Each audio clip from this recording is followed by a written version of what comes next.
मैया की जय। दुर्गा सप्तशती के दूसरे अध्याय का पठन करने जा रहा हूँ। कृपया श्रोतागण ध्यान से सुनेंगे।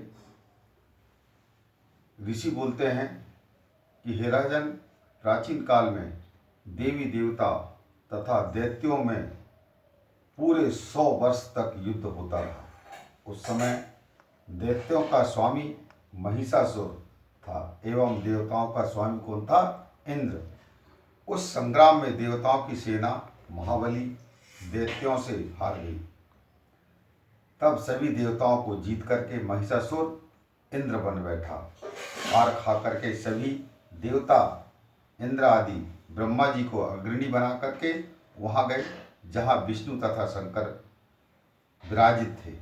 वहाँ पर देवताओं ने महिषासुर के सभी उपद्रव एवं अपने पराभव आदि का पूरा वृतांत कह सुनाया। किनको? भगवान शंकर और विष्णु जी को। उन्होंने कहा, महिषासुर ने तो सूर्य, अग्नि, पवन, चंद्रमा, यम तथा वरुण इत्यादि अन्य सभी देवताओं के अधिकार छीन लिए। स्वयं ही सबका अधिष्ठाता बन बैठा है। उसने सभी देवताओं को स्वर्ग से निकाल दिया। महिषासुर महादुरात्मा है। देवता पृथ्वी पर मृत्यों की भांति विचर रहे हैं। उसके वध का कोई उपाय कीजिए। इस प्रकार मधुसूदन तथा महादेव जी ने देवताओं के वचन सुने। क्रोध से उनकी भौहें तन गई। तब भगवान विष्णु के मुख से एक महान तेज प्रकट हुआ। इसी प्रकार ब्रह्मा तथा शंकर के मुख से तेज प्रकट हुए। दूसरे इंद्र आदि देवताओं के शरीर से भी महान तेज प्रकट हो आया। सभी तेज मिलकर के एक हो गए। वह तेज पुंज इतना उग्र था, इतना विशाल था, जैसे कि जलता हुआ पहाड़ हो। देवताओं ने देखा कि उसकी ज्वालाएं सभी दिशाओं में फैल रही है।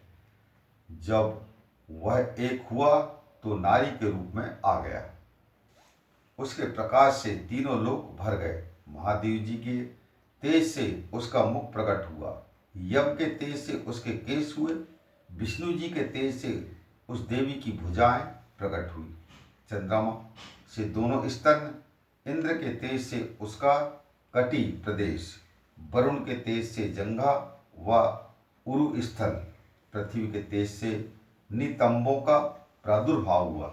ब्रह्मा के तेज से दोनों चरण, सूर्य के तेज से चरणों की अंगुलियां, वसुओं के तेज से हाथों की अंगुलियां, कुबेर के तेज से नासिका का आविर्भाव हुआ। उसके दांत प्रजापति के तेज से प्रकट हुए। अग्नि के तेज से 3 नेत्र हुए। संध्याओं के तेज से दोनों भौहें और वायु के तेज से दोनों कान उत्पन्न हुए। उस स्त्री अर्थात महामाया के शरीरों का वर्णन अन्य देवताओं के तेज से उत्पन्न होते हैं। इस प्रकार की कथा जो है ऋषि राजन से बताते हैं। और इसी प्रकार दूसरे देवताओं के तेज के द्वारा भगवती का प्रादुर्भाव हुआ। तब समस्त देवताओं के तेज पुंज से प्रकट हुई देवी जी को देख करके महिषासुर से पीड़ित सभी देवता बड़े प्रसन्न हुए। महादेव ने देवी को अपने त्रिशूल से शूल निकाल करके दे दिया। श्री विष्णु जी ने अपना सुदर्शन चक्र प्रकट करके माता जी को दे दिया। वरुण ने शंख दे दिया तथा अग्नि ने उसे शक्ति दी। मारुत ने उन्हें धनुष दिया और बाणों से भरपूर 2 तरकस दे दिए। देवराज इंद्र ने अपने वज्र से वज्र पैदा करके दे दिया। फिर सहस्त्र नेत्र इंद्र ने ऐरावत हाथी से घंटा दिया। यमराज ने कालदंड से दंड प्रदान किया। सागरपति ने रुद्राक्ष माला अर्पित की। ब्रह्मा ने कमंडलू भेंट किया। सूर्य ने भगवती के भी रोम रूपों में अपनी किरणें प्रदान की। काल ने तलवार और उत्तम ढाल माता जी को अर्पण की। क्षीर सागर ने हार तथा कभी न पुराने होने वाले 2 वस्त्र माता जी को भेंट किए। इसी प्रकार चूड़ामणि, दिव्य कुंडल तथा 2 कड़े भी भेंट किए गए माता जी को, तथा चमकता हुआ अर्धचंद्र, सभी भुजाओं के लिए बाजूबंद, चरणों के लिए नुपुर अर्थात घुंघरू और कंठ के लिए सर्वोत्तम कंठुला भेंट की गए। इसी प्रकार सभी अंगुलियों के लिए जड़ित मुद्रिकाएं प्रदान की गई। विश्वकर्मा ने निर्मल परशु भेंट किया और अनेक रूपों वाले अस्त्र, अभेद कवच, मस्तक तथा गले में धारण करने के योग कभी न कुंभलाने वाली कमलों की माला माता जी को प्रदान की। जलधि ने उसे बहुत सुंदर कमल दिया। हिमालय ने वाहन के लिए सिंह एवं और भी अनेक प्रकार के रत्न माता जी को भेंट किए। कुबेर ने सुरा से भरपूर पात्र दिया। सभी नागों के स्वामी एवं पृथ्वी धारण करने वाले शेष जी ने महामणियों से सुशोभित नागहार माता जी को प्रदान किए। इसी प्रकार सारे देवताओं ने भी भूषण तथा आयुधों के द्वारा देवी जी का सत्कार किया। तत्पश्चात भगवती ने अट्टहास करके ऊंचे स्वर में गर्जना की। उसके भयानक नाद से, आवाज से सारा आकाश गूंज उठा। तब देवतागण प्रसन्न होकर के उस सिंहवानी देवी की जय जयकार करने लगे। मुनियों ने भक्ति भाव से नम्र होकर के देवी जी की स्तुति की। और इस प्रकार इधर देवताओं के शत्रुओं ने सारी त्रिलोकी को क्षोभग्रस्त देखा। तब तो वे अपनी सारी सेना को कवच आदि से तैयार करा करके अस्त्र शस्त्र लेकर के झट उठ खड़े हुए। महिषासुर क्रोध में आकर के बोला, अरे यह क्या हो रहा है? इतना कहकर के सभी दैत्यों के साथ घिर करके उस सिंहनाद की ओर भागा। वहां जाकर के उसने तीनों लोगों को अपने तेज से प्रकाशित करती हुई देवी को देखा।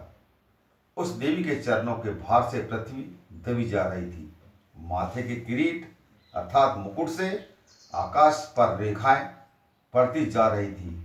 उसके धनुष की टंकार से सातों पाताल क्षोभग्रस्त थे और हजारों भुजाओं से सभी दिशाओं को ढक कर के देवी खड़ी हुई थी। देवी जी के साथ उन दैत्यों का युद्ध आरंभ हो गया। नाना प्रकार के अस्त्र शस्त्रों के प्रहारों से दसों दिशाएं भर गई। महिषासुर का सेनापति उस समय चिच्छुर नाम का एक महान दैत्य था। देवी जी के साथ उसी का युद्ध होने लगा। इस प्रकार अन्य दैत्यों को तथा चतुरंगिनी सेना को साथ लेकर के सामर भी युद्ध करने लगा। 60,000 हाथियों रथियों को साथ लेकर के उदग्र महादैत्य भी युद्ध में प्रवृत्त हो गया।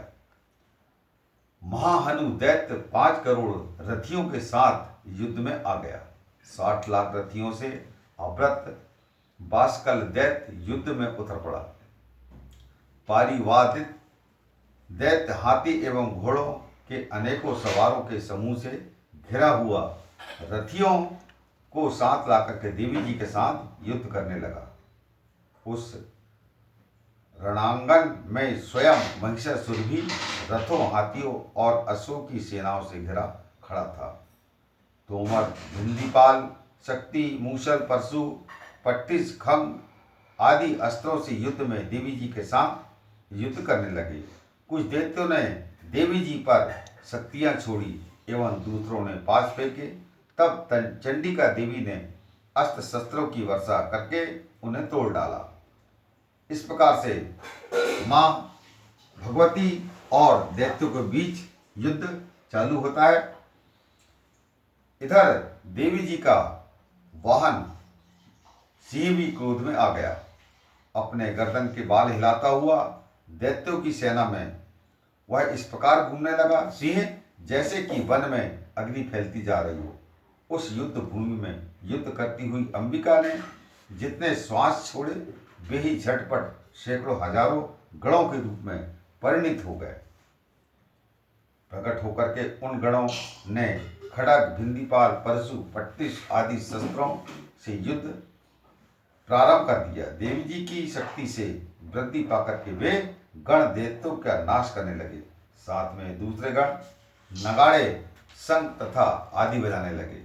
महती प्रसन्नता देने वाले उस युद्ध रूप उत्साह में कुछ एक ने मृदंग बजाए, तब देवी जी ने त्रिशूल, गदा और शक्तियों की वर्षा से, तलवार आदि शस्त्रों से सैकड़ों महान असुर मार डाले और दूसरे कितने ही दैत्यों को घंटा के भय प्रद नाद से मूर्छित करके मार करके गिरा दिया।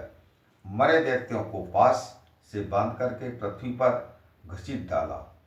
और क्या होता है कि कितने तो गदा की चोट से घायल होकर के पृथ्वी पर सो गए।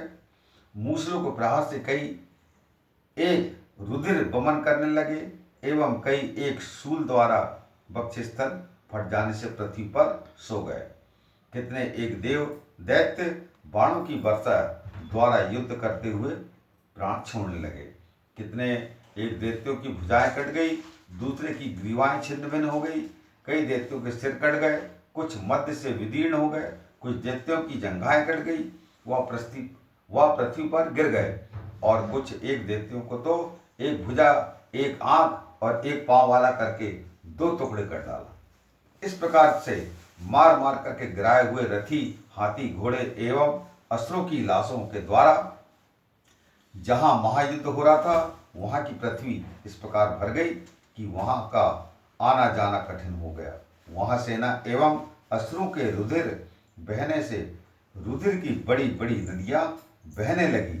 जगदम्बा जी ने एक क्षण में ही दैत्यों की महती सेना का इस प्रकार से नाश कर दिया, जैसे कि लकड़ियों के बने ढेर को अग्नि जला करके राख कर देती है। देवी का वाहन सिंह अपने बालों को छटकाता हुआ, बड़ी गर्जना करता हुआ दैत्यों के शरीर से मानो प्राण ही चुन रहा हो, इस प्रकार से घूमने लगा। देवी जी ने के उन गणों ने महाअसुर के साथ बड़ा युद्ध किया, जिससे देवता प्रसन्न होकर के आकाश से पुष्पों की वर्षा करने लगे। जब कभी भी देवता प्रसन्न होते हैं तो मैंने बहुत सारे शास्त्र वेद का अध्ययन किया हूँ कि देवता लोग पृथ्वी पर उनके पास में एक पुष्प होता है जो खुशी के कारण वह भूमंडल पर बरसाने लगते हैं। और इसी प्रकार माता जी पे और माता की जो सेना थी उन पर वे देवता प्रसन्न होकर के पुष्पों की वर्षा करने लगते हैं। इस प्रकार से देवी भागवत अर्थात दुर्गा सप्तशती का दूसरा अध्याय यहाँ समाप्त होता है। बोलो दुर्गे मैया की जय।